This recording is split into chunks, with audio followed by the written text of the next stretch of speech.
èwo ni ká mú lò ń bẹ́ o nítorí mọ̀ pé irú ìpínlẹ̀ Èkó wọ́n ní Lagos State Security Trust Fund tó jẹ́ wípé wọ́n dá ìyẹn sílẹ̀ fún ẹ̀ka ìjọba yẹn ni tí wọ́n ń fún àwọn ọlọ́pàá lówó tí wọ́n ràn wọ́n lọ́wọ́ ra mọ́tò fún wọn rà bọ́n wọn ra gbogbo tí wọ́n ní bóyá yẹn gan ni Fáṣọlá wá rò pé ìpínlẹ̀ Èkó gan àti tó láti dá ní ọlọ́pàá tiwa. Ẹ ṣe olóòtú ṣe rí òyìnbó máa ń sọ lóyìnbó pé unorganized society is a disorganized society. Ìlú tí ò létò ìlú tó dàrú ni. Tí ètò ibì kan ní nǹkan tí ń bẹ̀rẹ̀ kára mọ́tò fọlọ́pàá kó bọn lé wọn lọ́wọ́ ra búlẹ̀tì àtàwọn tó ń ara rẹ̀ tó ń di kàkà bí gladiators so stop armed robbery ni àti ẹ̀wò ṣé gbàtẹ́ ti bẹ̀rẹ̀ sí kó fún ọ ṣé armed robbery reduce àbò pọ̀ sí torí tẹ́rí a máa ń ṣàbòsí ọbí nǹkan bá yẹ́lò mi àwa táwa ń ta mọ́ tó ń gún wọn crime tó le jù náà ni this armed robbery then kidnapping ètò tó wá ṣe kẹta in this insurgent terrorism ló túbọ̀ wá jẹ́ kí àwa ò pé state police kọ́ ni issue bí mo irú state police sọ but this even community policing àti state police kí ni yàtọ̀ ìyàtọ̀ ẹ̀ ni pé àwọn kan ò wọ uniform but wọ́n ń ṣọ́ gbogbo environment wọn láàárọ̀ tọ̀sán talẹ́ tọ́dẹ̀ mọ ohun tó ṣe bí nǹkan kan bá máa bẹ̀rẹ̀ bí robbery bá máa bẹ̀rẹ̀ àdíẹ̀ orí ẹnìkan ló tún máa kọ́ bẹ̀rẹ̀ yìí mo bá tẹ̀sí ń rọ̀bù tẹ́tẹ̀lẹ̀ kẹ́ tó lọ rọ́ọ̀bù bì kan ẹ ti jókòó ti rò ẹ̀dà wọ́n fún yín ní information pé wọ́n gbowó síbẹ̀ àbọ̀gbé nǹkan kan tó ṣe kìíní síbẹ̀ ilẹ̀ ṣe lọ́bẹ̀ èèyàn kan armed robber kan dédé gbéra pé ó yẹ ẹja lọ kẹ́kọ̀ọ́ yábì kan kẹ́kọ̀ọ́ rọ́ọ̀bù no tẹ́rí security system ìlú ètò ìdáàbòbò ó wà important iṣẹ́ gbogbo wa ni kì í ṣe iṣẹ́ ọlọ́pàá kankan kò sí ọlọ́pàá tó lè jáde tó máa sọ pé òun guarantee security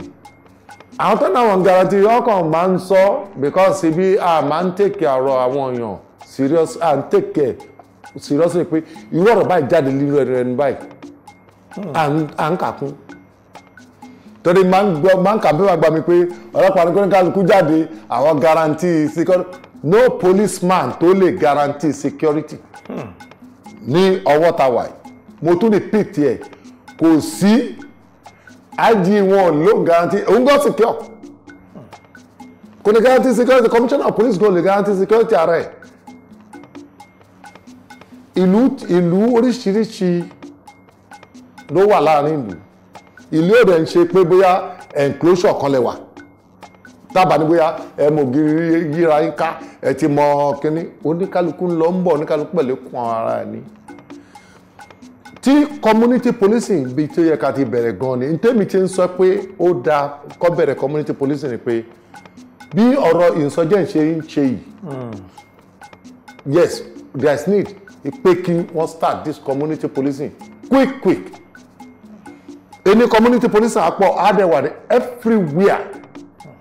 every nooks and corner ló máa wà kì í ṣe ọlọ́pàá tó wà ní barrack somewhere àbí mo protest station síbì kan àbí àwọn náà ń sọ fún ara wọn wọ́n á ní káwọn public fún àwọn ní information now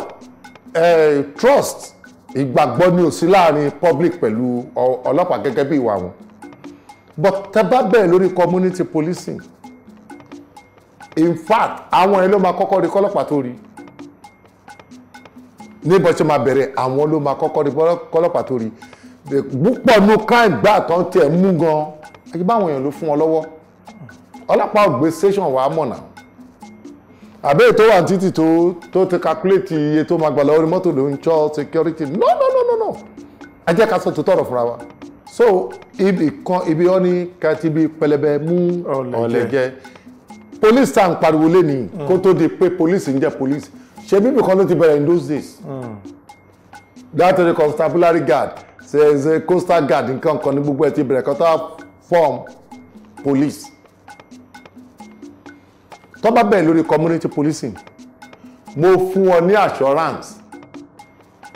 pé irú problem tí a ní ní Yobe Adamawa Borno yẹn kò ní ṣẹlẹ̀ ń bò mí tó bá máa ṣẹlẹ̀ ẹ tètè mọ̀ but tó bá ń gọ́ọ̀mẹ̀ntì kọ́ gbọ́ tó bá dẹ̀ ń gọ́ọ̀mẹ̀ntì kọ́ bá gbọ́